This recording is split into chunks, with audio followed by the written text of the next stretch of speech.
भला हुआ मेरी माला टूट गई, मैं राम भजन से छूटी। भला हुआ मेरी माला टूट गई, मैं राम भजन से छूटी। मेरे सिर से टली बला, भला हुआ मेरी माला टूट गई, मैं राम भजन से छूटी। मैं राम भजन से छूटी। नमस्कार मेरे प्यारे भाइयों, मेरे परमात्मा के प्यारे जीव हंसों। मैं बंदी छोड़ से यही दुआ करूंगा कि आप सब मेरे भाइयों का विवेक पहले से ज्यादा और ज्यादा और ज्यादा से ज्यादा बढ़ता ही जाए, और ऐसी कोई चीज ना रहे जो आप सब मेरे भाइयों को समझ ना आए। हर चीज क्रिस्टल क्लियर होती चली जाए, एक एक चीज समझ में आती चली जाए, और कोई भी काल का दूत या कोई भी अधूरा ज्ञान रखने वाला इंसान आपको भ्रमित ना कर पाए। आपके पास भी इतनी विवेक शक्ति बढ़ जाए कि आप उसका मुकाबला बहुत अच्छी तरह कर पाओ, यहां तक कि उसके भ्रमों को भी आप खत्म कर सको। परमात्मा आपको इतना विवेकी बना दे, मेरी यही दुआ है उस बंदी छोड़ से। तो मेरे भाइयों, आज का जो सत्संग है ये बहुत इंपॉर्टेंट सत्संग है, और आपने इसको अच्छी तरह समझना है। बहुत बहुत इंपॉर्टेंट सत्संग है आज का। इसमें उन काल के दूतों के बारे में बताया जाएगा जो कबीर साहब का नाम लेके अपने पंथ चलाते थे, जो 12 पंथ के नाम से मशहूर हुए। तो कौन कौन से हैं वो पंथ, आइए देखिए। 12 पंथ काल फुरमाना, भूले जीव न जाए ठिकाना। ताते अगम कही हम राखा, वंश हमारा चूड़ामणि साखा। प्रथम जग में जागू भरमावे, बिना भेद ओ ग्रंथ चुरावे। दूसर सुरति गोपाल ही होई, अक्षर जो जोग दृढ़ावे सोई। तीसरा मूल निरंजन वाणी, लोक वेद की निर्णय ठानी। चौथे पंथ टकसार भेद ले आवे, नीर पवन को संधि बतावे।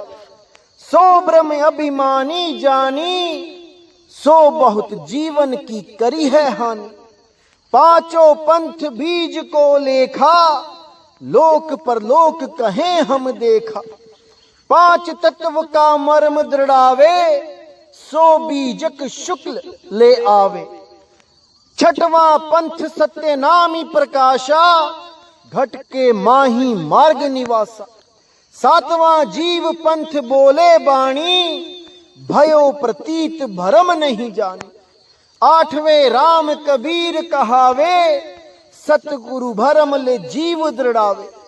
9वें ज्ञान की काल दिखावे, भई प्रतीत जीव सुख पावे। 10वें भेद परम धाम की बाणी, साख हमारी निर्णय ठानी। साखी भाव प्रेमी उपजावे, ब्रह्म ज्ञान की राह चलावे। 3 में वंश अंश अधिकारा, 3 में 100 शब्द होए निर्धारा।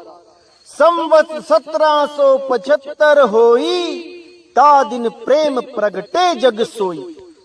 अब यहां पर उन 12 पंथों के बारे में पूरा बता दिया गया, लेकिन जब आप इनको गिनोगे तो ये 11 ही हुए, क्योंकि सबके नाम इसमें बताए गए।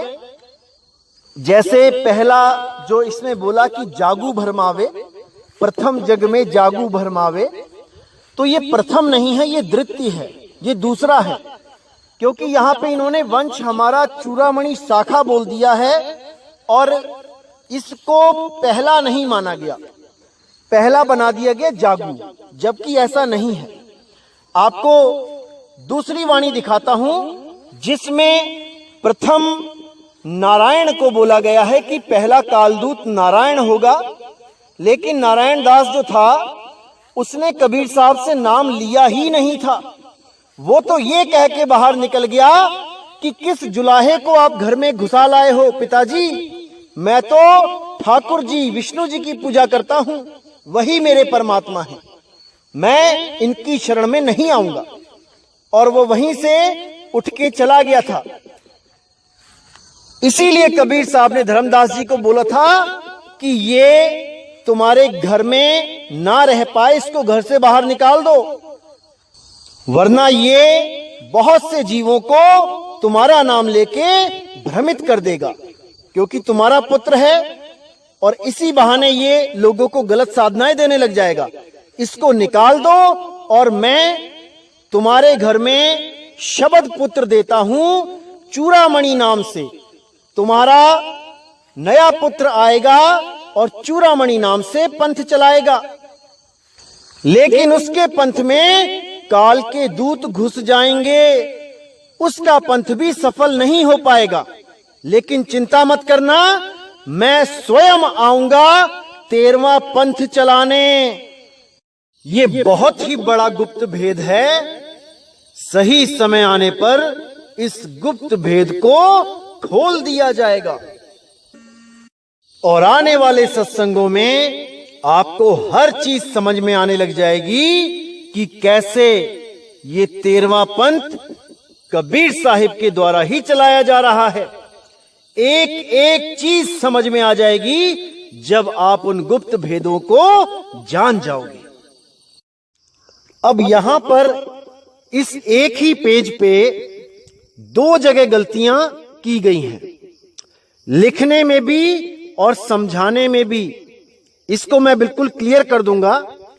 जैसे 1775 जहां पे लिखा है, असल में ये मिसप्रिंट जानबूझ के की गई थी। इसीलिए की गई थी कि आप सब ये समझ सको कि जहां पर 12 लिखा है वहां पे भी मिसप्रिंट है। जहां लिखा है 12वें पंथ हम ही चले आए, असल में वहां पे 13वें पंथ लिखना था और यहां 75 की जगह 74 लिखना था। तो एक ही पेज पे दोनों गलतियां इसीलिए की गई ताकि आप इस गुप्त भेद को समझ सको, वरना 2 जगह गलती करने का मतलब ही नहीं था।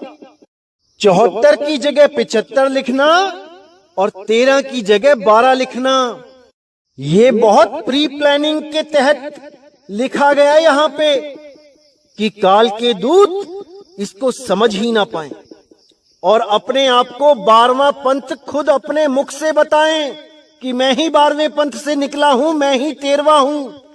ये केवल इसीलिए किया गया था और ये काल के दूत इस परमात्मा की प्री प्लानिंग को समझ ही नहीं पाए, केवल अक्षरों को पढ़ के उसमें उलझ गए। तो असल में वो 13वें पंथ का कनेक्शन 12वें पंथ से होगा ही नहीं, लेकिन ये लोग नहीं समझ पाए।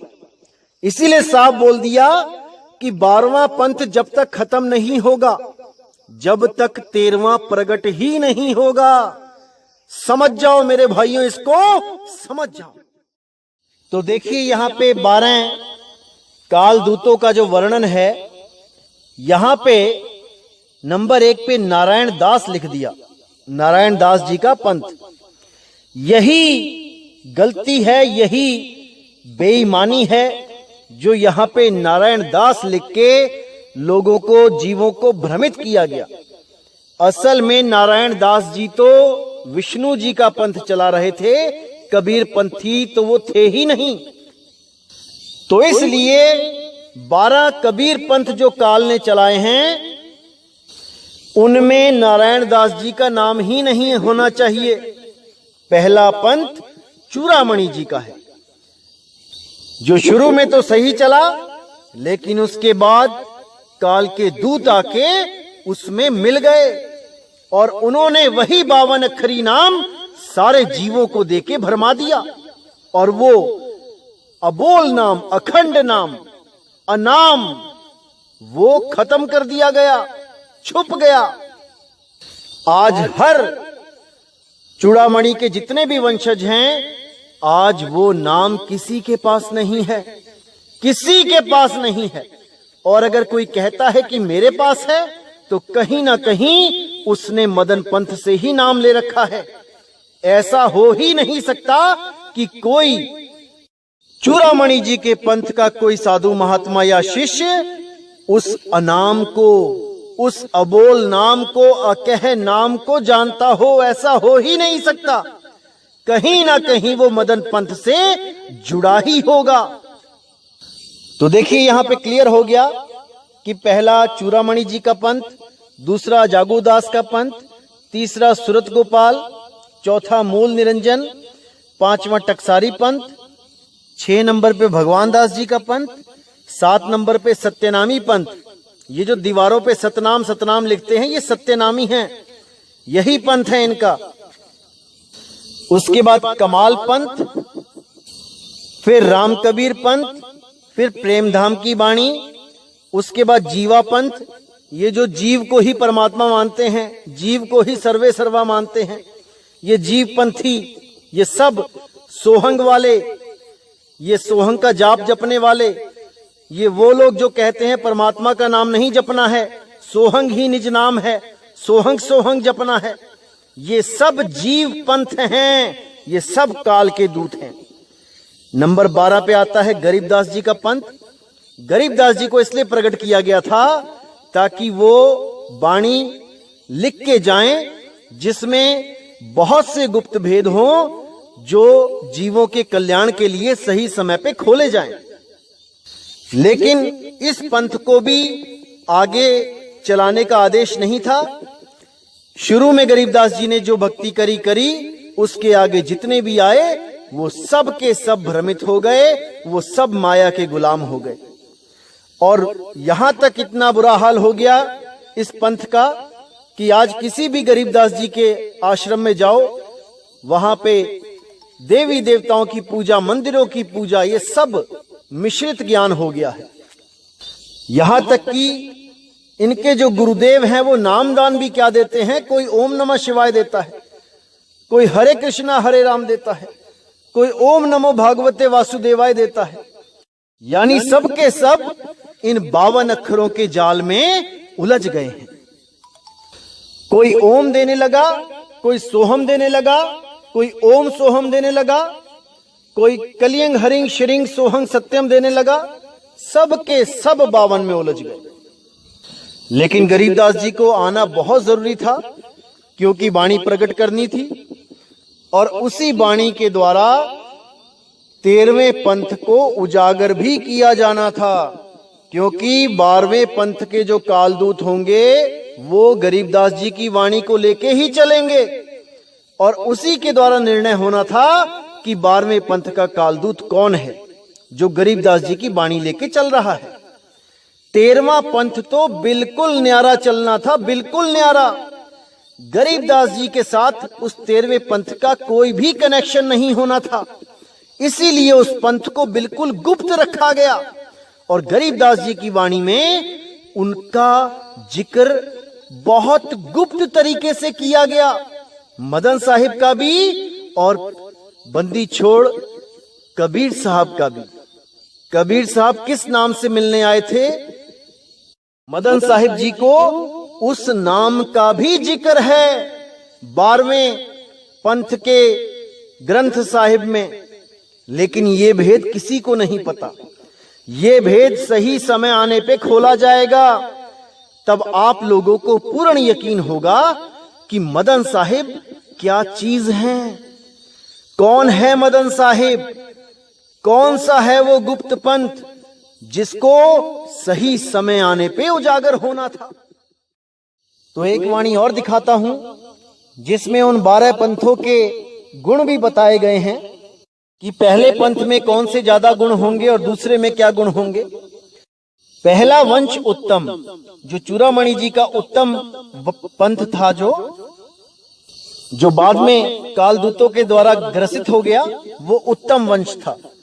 दूसरा वंश अहंकारी, तीसरा वंश प्रचंड, चौथा वंश विरह, पांचवा वंश निद्रा, छठा वंश उदास, सातवां वंश ज्ञान चतुराई, आठवें द्वादश पंथ विरोध, नौवें वंश पंथ पूजा, 10वें वंश प्रकाश, 11वें वंश प्रगट पसारा, 12वें वंश प्रगट होए उजियारा।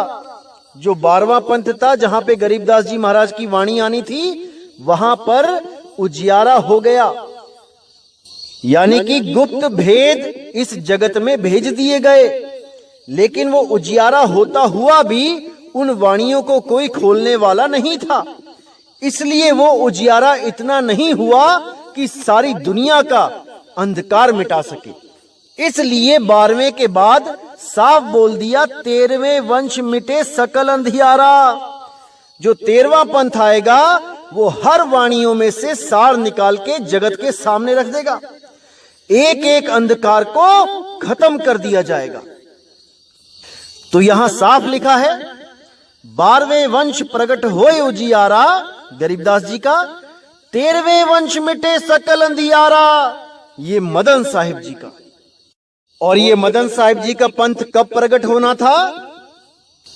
जब 12 पंथ खत्म हो जाने थे।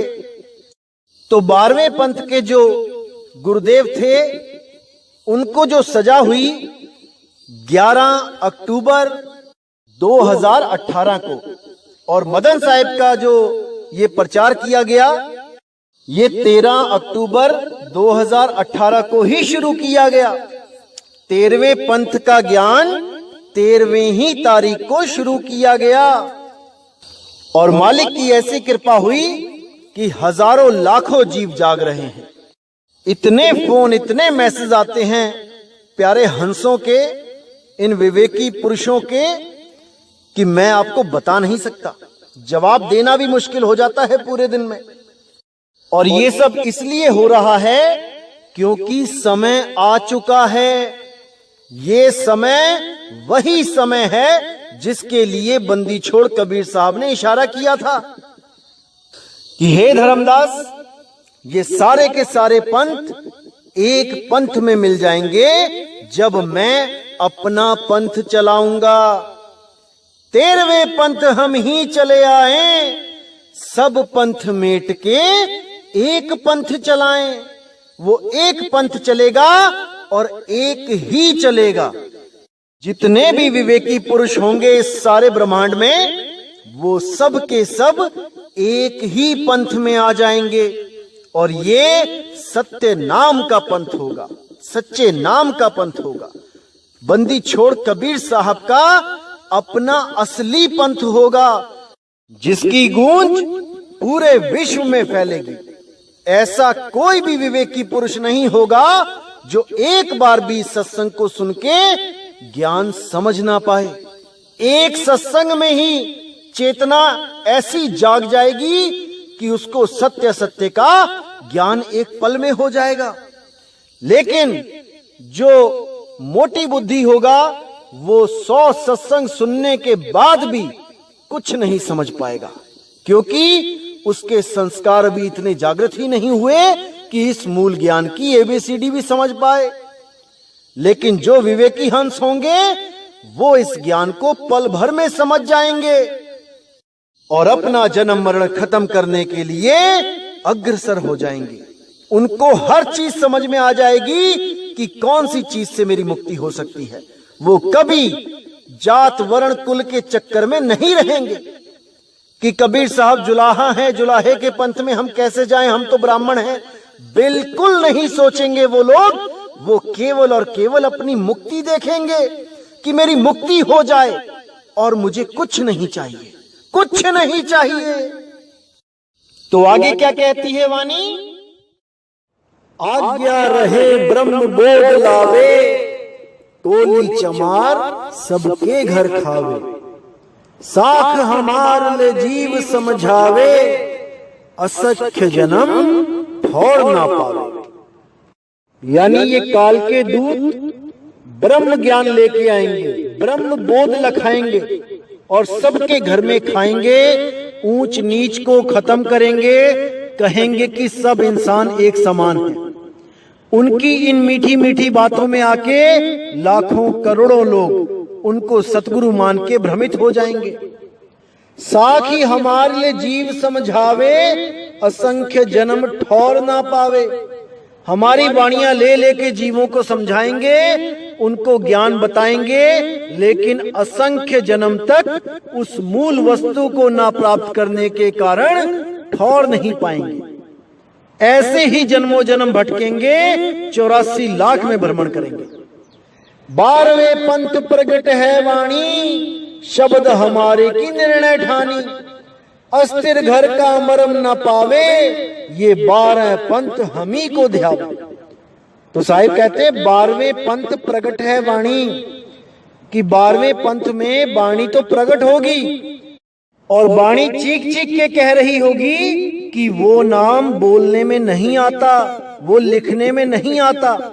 जैसे मैंने पिछला सत्संग किया था गरीबदास जी की वाणी का, कि 52 आखर लेख राम रंग होरी हो, वो आखर या में ना ही राम रंग होरी हो।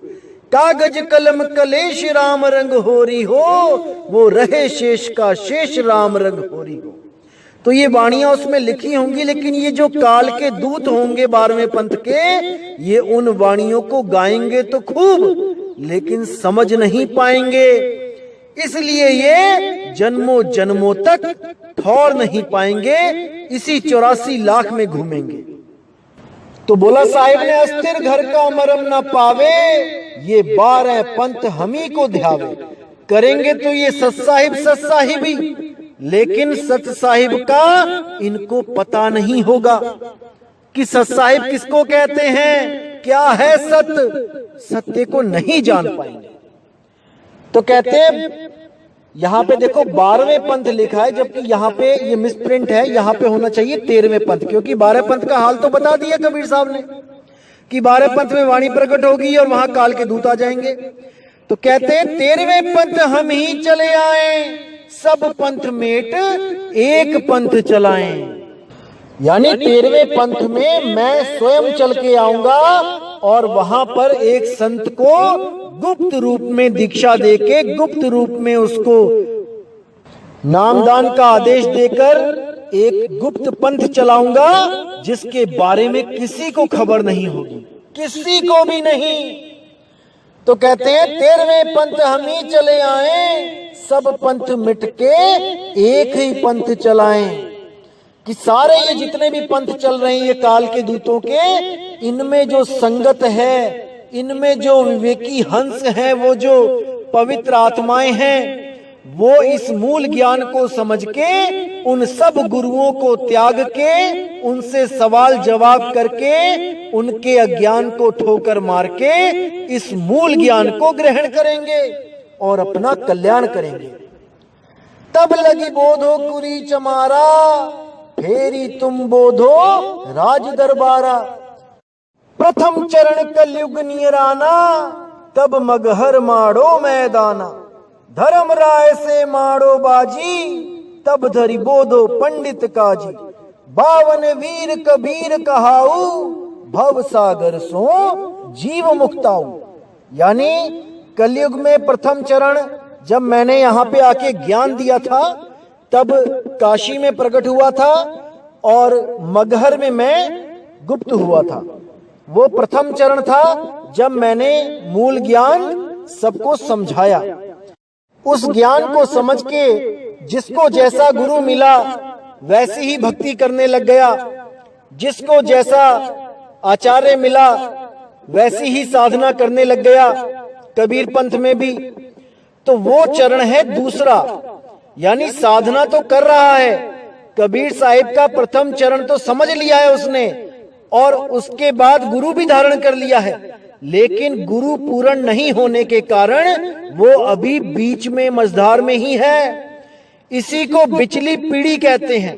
अभी जितने भी लोग साधना कर रहे हैं, चाहे किसी भी गुरु से कर रहे हैं, वो बिचली पीढ़ी है। जब तक ये मूल ज्ञान नहीं आ जाएगा, वो बिचली पीढ़ी कभी नहीं तर पाएगी। इस मूल ज्ञान को समझने के बाद ही वो बिचली पीढ़ी धुर तक पहुंच पाएगी। इसीलिए साहिब ने बोला था, मूल ज्ञान जो बाहर पर ही, बिचली पीढ़ी वंश हंस नहीं तरही। ये बिचली पीढ़ी वाले ये पार नहीं हो पाएंगे। जो मेरा ज्ञान समझ के सफर तय तो कर रहे हैं, लेकिन अभी बीच में ही हैं, अभी मझधार में ही हैं।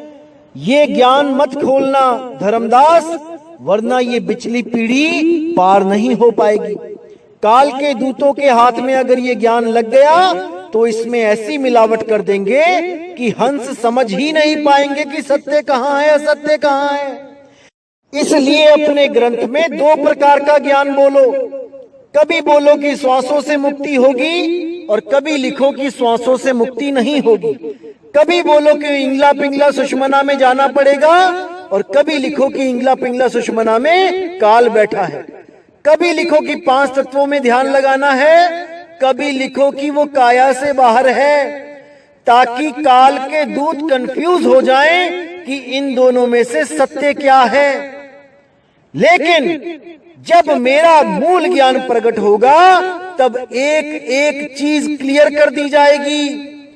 असार ज्ञान को हटा दिया जाएगा और मूल ज्ञान को, सार ज्ञान को प्रकट कर दिया जाएगा।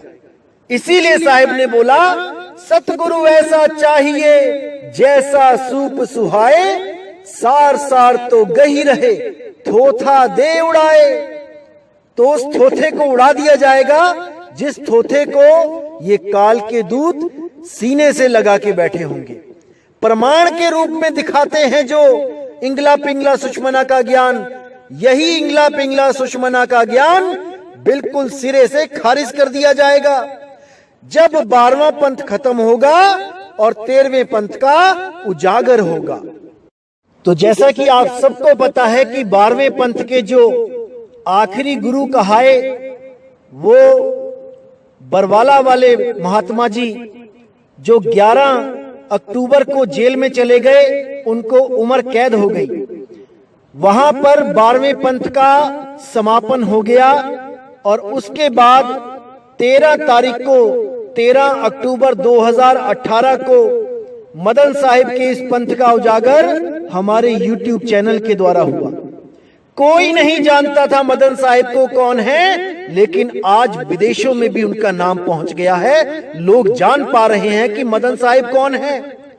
ये इतना गुप्त रखा गया था पंथ कि यहां तक कि मदन साहिब को जो कबीर साहब मिले, वो भी राधापति का नाम दिया गया वहां पे, ताकि किसी को भनक तक ना लगे कि कबीर साहब मदन साहिब को मिल चुके हैं। ऐसा लगे जैसे कृष्ण जी मिलने आए थे। इतना गुप्त रखा गया इस मूल ज्ञान को, केवल और केवल जीवों के कल्याण के लिए। केवल जीवों को सही रास्ता मिले, सच्चा रास्ता मिले, इसलिए पूरी प्लानिंग के साथ इसको पूरा गुप्त रखा गया।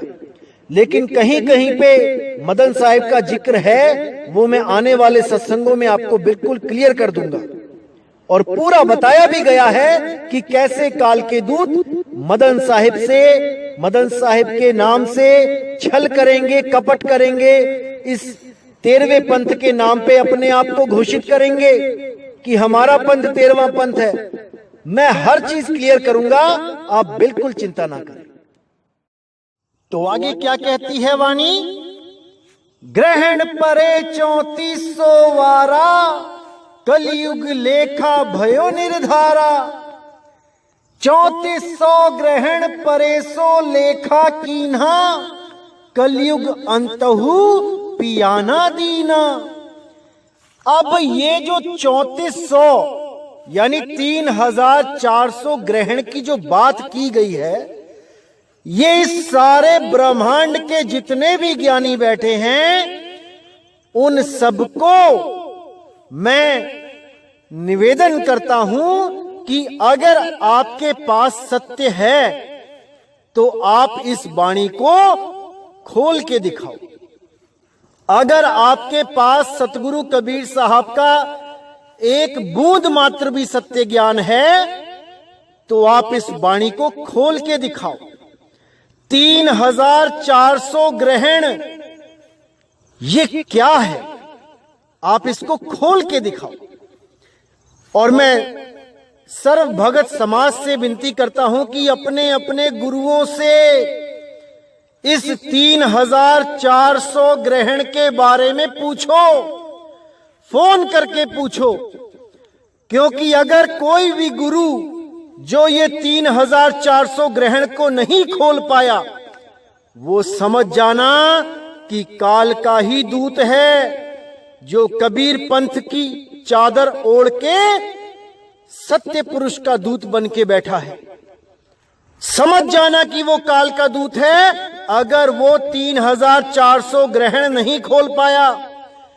ये परमात्मा के द्वारा ऐसा कोड है कि इस कोड को कोई खोल नहीं सकता, कोई खोल नहीं सकता। जिसको आदेश हुआ है केवल वही खोल सकता है, अन्यथा कोई नहीं खोल सकता।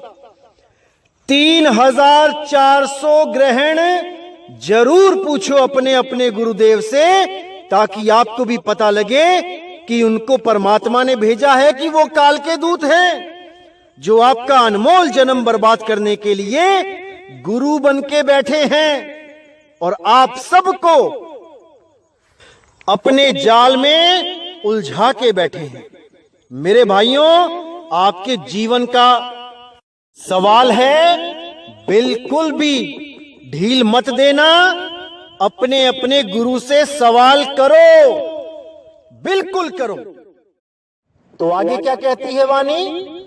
5505 तब ये शब्द होगा सांचा, सहस्त्र वर्ष ग्रहण निर्धारा, आगम सत्य कबीर पुकारा। यानी जब 5505 वर्ष कलयुग के बीत जाएंगे, जैसे मैंने अपनी 100वीं ऑडियो में आप लोगों को बताया था कि 1997 में 5505 वर्ष कलयुग के पूरे होते हैं। इसका जो सबूत है मैं आने वाली वीडियोस में बताऊंगा आपको। तो साहिब कहते हैं कि तब मेरा शब्द ये होगा सांचा, तब मालिक की जो वाणी है वो सच होगी। सहस्त्र वर्ष ग्रहण निर्धारा, आगम सत्य कबीर पुकारा। यानी सैकड़ों वर्षों से जो ग्रहण लगा हुआ था ज्ञान के ऊपर, बड़े बड़े ज्ञानी आके अपनी फिलॉसफी बता के चले जाते थे, लेकिन मूल ज्ञान कोई नहीं बता पाता था। सबके सब अक्षरों में, तत्वों में उलझा के चले जाते थे। तो साहिब कहते हैं सहस्त्र वर्ष ग्रहण निर्धारा, आगम सत्य कबीर पुकारा। 13 वंश चले राजधानी, वंश चूड़ामणि प्रगटे आनी। अब यहां पर देखिए बहुत विवेक लगाने वाली बात है, क्योंकि कई अधूरे गुरुओं ने यहाँ पे क्या सोच लिया, क्या घोषित कर दिया कि 13 वंश चले राजधानी, यानी राजधानी यानी दिल्ली, वो 13वां वंश दिल्ली में प्रकट होगा। और दिल्ली के जो संत महात्मा हैं वो ये कहते नहीं थक रहे हैं कि हम ही 13 हैं। अब यहाँ पे बहुत बड़ा राज है, अगर आप समझेंगे 1 मिनट में समझ में आएगा। तो कहते 13 वंश चले राजधानी, वंश चूड़ामणि प्रगटे आनी। यानी कि जो मेरा 13वां पंथ होगा वो राजधानी की तरह अस्तित्व में रहेगा। यानी आप जैसे मान के चलो कि पूरे भारत में जितनी भी स्टेट हैं उन सब में एक चीफ मिनिस्टर बैठा है। वो कुछ भी करना चाहे, कोई भी ग्रांट अगर उसको चाहिए तो वो राजधानी यानी दिल्ली सरकार से मांगेगा। यानी जो दिल्ली में बैठा होगा वो राज करेगा बाकी सारे स्टेटों पे, सारे मंत्रियों पे वो राज करेगा। जिसकी सरकार दिल्ली में होगी वही राजा होगा। इसी प्रकार कबीर पंथी तो बहुत होंगे, अलग अलग नाना प्रकार के, और भी अलग अलग पंथ होंगे जो कबीर पंथी नहीं भी हैं, लेकिन उन सब पे ये 13वां पंथ राज करेगा। ज्ञान दृष्टि से। ये ऐसा ज्ञान देगा कि सारे के सारे पंथों की जड़ें हिल जाएंगी। जितने भी ये अधूरे गुरु या अज्ञानी गुरु अपने आप को सतगुरु घोषित करके जो बैठे होंगे, इन लोगों को अपने शिष्यों के द्वारा पूछे गए सवालों का जवाब नहीं आएगा और ये मुंह छुपाते फिरेंगे।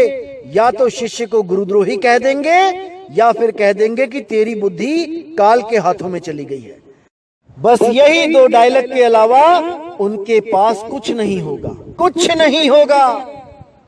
लेकिन जो विवेकी हंस होंगे वो समझ जाएंगे कि गुरु उनसे पीछा छुड़ाने की कोशिश कर रहा है। इस गुरु के पास ज्ञान नहीं है, इसके पास निअक्षर धुन का भेद नहीं है।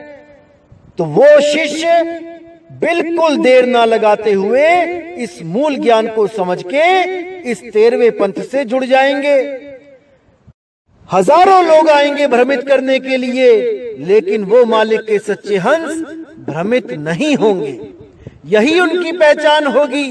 और जो भ्रमित हो जाएंगे वो अगले अगले जन्मों में धक्के खाके दोबारा इसी मूल ज्ञान के लिए फिर तरसेंगे, फिर गुरु धारण करेंगे। अगर फिर उनसे वो गलती हो जाएगी तो फिर 84 में चले जाएंगे। ऐसा होता ही रहेगा अगर आपने इस जन्म में इस ज्ञान को सही से समझ के जीते जी अपना मोक्ष नहीं करवाया। तो साहिब कहते हैं, तेरा वंश चले रजधानी, वंश चूड़ामणि प्रगटे यानी कि जैसे मैंने चूड़ामणि को प्रकट किया था धर्मदास के घर पे। धर्मदास बहुत वृद्ध थे, बूढ़े हो चुके थे, लेकिन उनको भी मैंने पुत्र दान दिया था चूड़ामणि, जो बिना बिंद का पुत्र था। इस बात पे ध्यान रखना मेरे भाइयों, चूड़ामणि बिंद पुत्र नहीं था, वो परमात्मा की दया से शब्द के द्वारा प्रकट किया गया था। इसी प्रकार कबीर साहब कहते हैं कि मेरे 13वें पंथ में भी शब्द का ही बोलबाला होगा। देह गुरु और विदेह गुरु में पूरा पूरा फर्क समझा दिया जाएगा और विदेह गुरु की शरण में हमेशा सुरती को रखने का ज्ञान दिया जाएगा। वही ज्ञान जो चूड़ामणि ने दे के अपना वंश चलाया था, परमात्मा का वंश चलाया था, वही ज्ञान इस 13वें वंश में प्रकट किया जाएगा।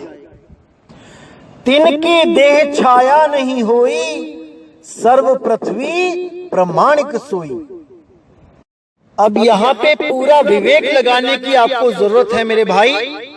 जितने भी ये लोग कहते हैं कि हम 13वां पंथ हैं, हम 13वां पंथ हैं, उन सबके लिए ये एक बहुत बड़ा सबूत है कि वो लोग 13वां पंथ नहीं है। क्योंकि साफ बोला गया है कि उसकी देह की छाया नहीं होगी। जो भी इस 13वें पंथ को चलाएगा उसकी देह की छाया ही नहीं होगी। अब जितने भी गुरु अपने आप को घोषित करते हैं कि 5505 वाला महापुरुष मैं हूं, तो मेरे भाई याद रखना, दोबारा देख लेना, वो कभी भी इस लाइन को पढ़ के नहीं सुनाएंगे। इस लाइन को वो पढ़ेंगे ही नहीं, बल्कि आपको धोखे में रखने के लिए दूसरी किताबें खोल के दिखाने लग जाएंगे।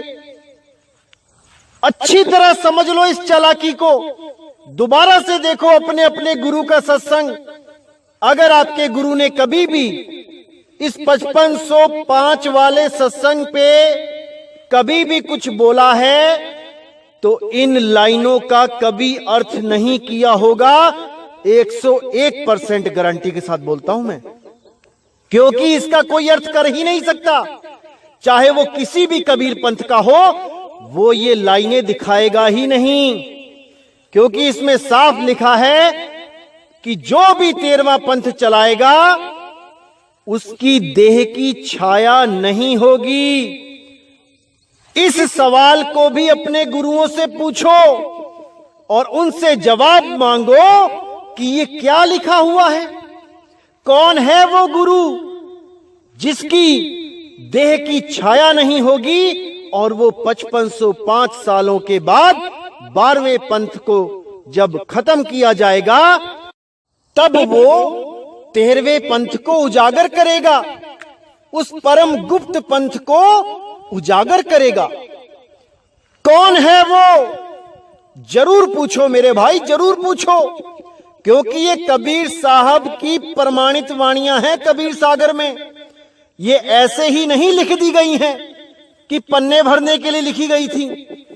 एक एक वाणी में गूढ़ से भी गूढ़ रहस्य है जो आम गुरु खोल ही नहीं सकता, क्योंकि उसको परमात्मा का आदेश ही नहीं है, परमात्मा ने उस पे दया करी ही नहीं है। वो केवल और केवल कबीर साहब की परमात्मा की वाणियां सुना सुना के गुरु बन बैठा है।